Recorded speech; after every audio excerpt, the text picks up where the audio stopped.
এই ভিডিওতে আমি একটা নেটওয়ার্কের নির্দিষ্ট পথের ধারণ ক্ষমতা আমরা নির্ণয় করব।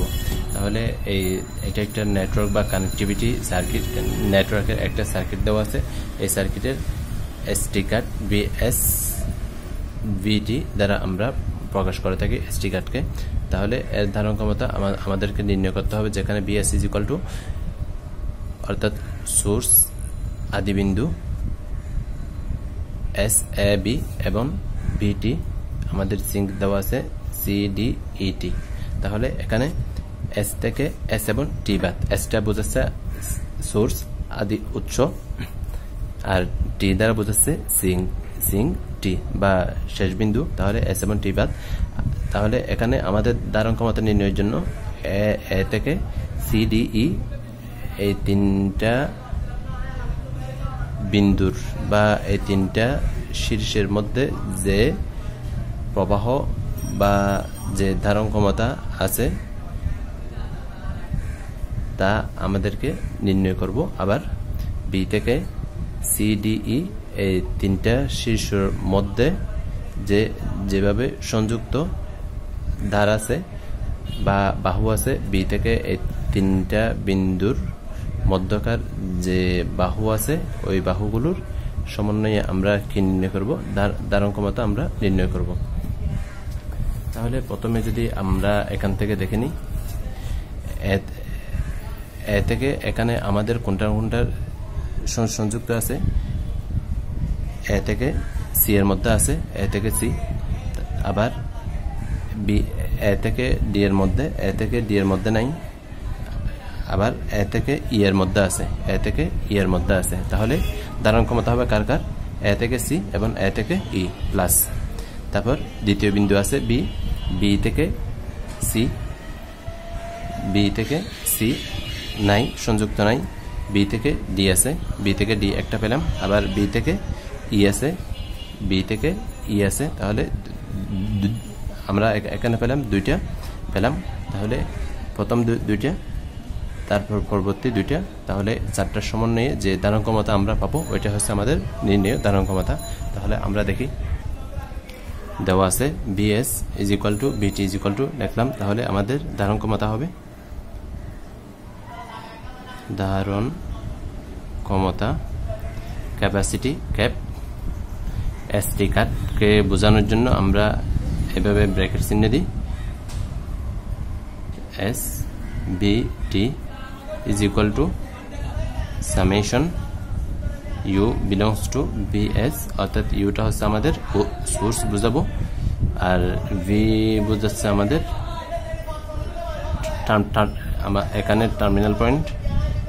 তাহলে ভিটি, দেন এখানে আমরা কি লিখবো, ইউভি।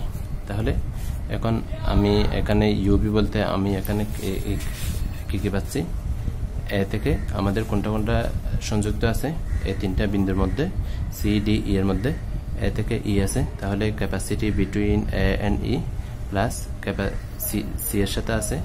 তাহলে প্রথমে সি দিলাম, এ সি। তারপর ডি এর সাথে আমাদের নাই সরাসরি। তারপর আছে এ থেকে ই এর মধ্যে, এ থেকে ই এর মধ্যে আছে capacity between A and E plus. এখন বি বিন্দু দিয়ে দেখবো বি থেকে সি এর মধ্যে আছে কিনা, বি থেকে সি এর মধ্যে সংযুক্ত নাই। তারপর বি থেকে ডি এর মধ্যে সংযুক্ত আছে কিনা, বি থেকে ডি এর মধ্যে সংযুক্ত, বি থেকে ডি এর মধ্যে সংযুক্ত আছে। তাহলে আমরা বলতে পারি capacity between B and D plus.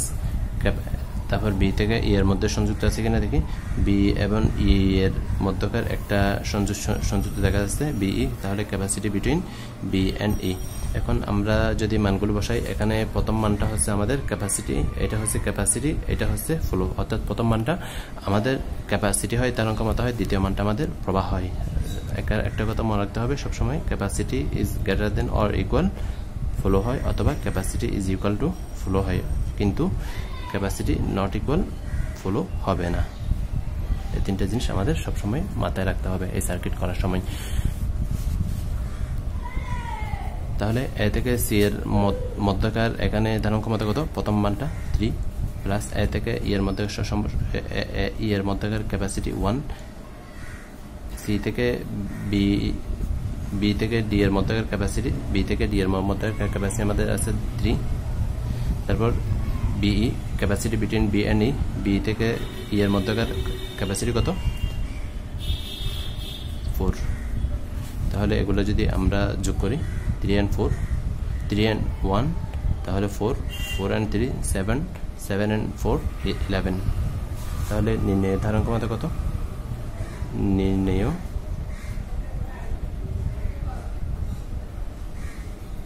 ধারণ ক্ষমতা আমরা পাচ্ছি কত 11। শেষ। এখন আমরা আরেকটা অঙ্ক দেখব।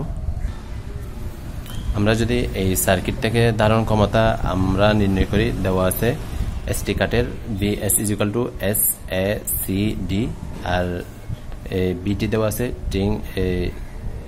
সিং টি দেওয়া আছে বিই টি। তাহলে এস এবং টি বাদ, কারণ এসটা সোর্স, টিটা হচ্ছে আমাদের সিঙ্ক। তাহলে এ সি ডি থেকে বি এর মধ্যে যে সংযুক্ত আছে ওই সংযুক্ত বা ধারের ক্যাপাসিটি হবে আমাদের, ক্যাপাসিটিগুলোর সমন্বয় হবে আমাদের নির্ণয় ধারণ ক্ষমতা।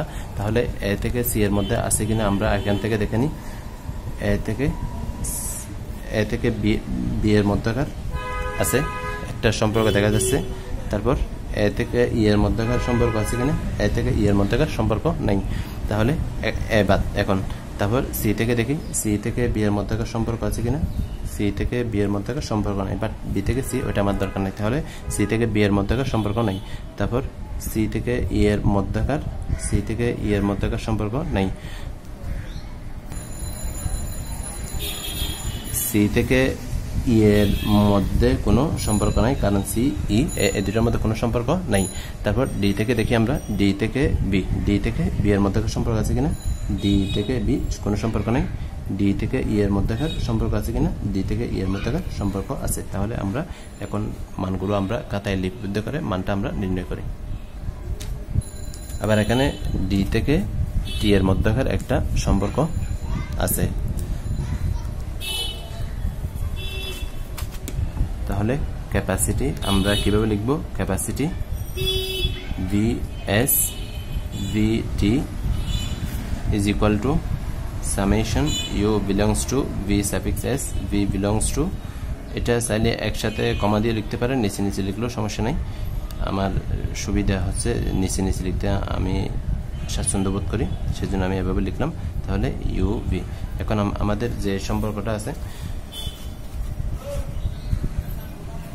এ থেকে বি এর, এ থেকে বি এর মধ্যে সম্পর্ক আছে কিনা, আছে। তাহলে capacity between A and B লিখলাম, plus capacity between A and E, A এবং ই এর মধ্যকার সম্পর্ক নাই, এ এবং টি এর মধ্যকার সম্পর্ক নাই।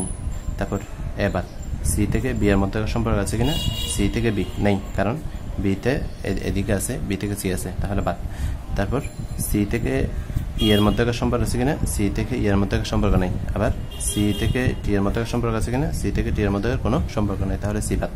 এখন আমাদের আছে ডি, ডি থেকে বি এর মধ্যকার সম্পর্ক আছে কিনা, ডি থেকে বি এর মধ্যকার কোনো সম্পর্ক নেই। তারপর ডি থেকে ই, ডি থেকে ই এর মধ্যকার সম্পর্ক আছে কিনা, ডি থেকে ই এর মধ্যকার একটা সম্পর্ক আছে, তাহলে আমরা লিখতে পারি between capacity between D and E, plus D থেকে টি এর মধ্যকার সম্পর্ক আছে কিনা, ডি থেকে টি এর মধ্যকার সম্পর্ক, ডি থেকে টি এর মধ্যকার সম্পর্ক নেই, আছে আছে, ডি থেকে টি এর মধ্যে একটা সম্পর্ক আছে। তাহলে capacity between D and T. এখন আমরা যদি মানগুলো বসাই, তাহলে capacity between A and B এর মধ্যে, তাহলে প্রথমটা ক্যাপাসিটি, দ্বিতীয়টা ফলো 2, এবং বি এর মধ্যে capacity 2, plus capacity between D and E, D এবং ই এর মধ্যে ক্যাপাসিটি কত 5, প্রথমটা ক্যাপাসিটি দ্বিতীয়টা ফ্লো, প্রথমটা ক্যাপাসিটি দ্বিতীয়টা flow. Capacity between D and T, D and T, প্রথমটা ক্যাপাসিটি 4 আছে, ক্যাপাসিটি কত 4, প্রথমটা ক্যাপাসিটি দ্বিতীয়টা ফ্লো, অর্থাৎ এটা দ্বিতীয়, এটা হচ্ছে ফ্লো, আর এটা হচ্ছে আমাদের ক্যাপাসিটি। তাহলে এখানে কত হয় 2 5 7 7 আর 4 11, তাহলে হয়ে গেল। এটা হচ্ছে আমাদের নির্ণয় ধারণ ক্ষমতা। সুবহানাক আল্লাহুম্মা ওয়া বিহামদিকা আশহাদু আল্লা ইলাহা ইল্লা আনতা আস্তাগফিরুকা ওয়া আতুবু ইলাইক। এভাবে আপনারা ধারণ ক্ষমতা নির্ণয় করতে পারবেন ইনশাআল্লাহ।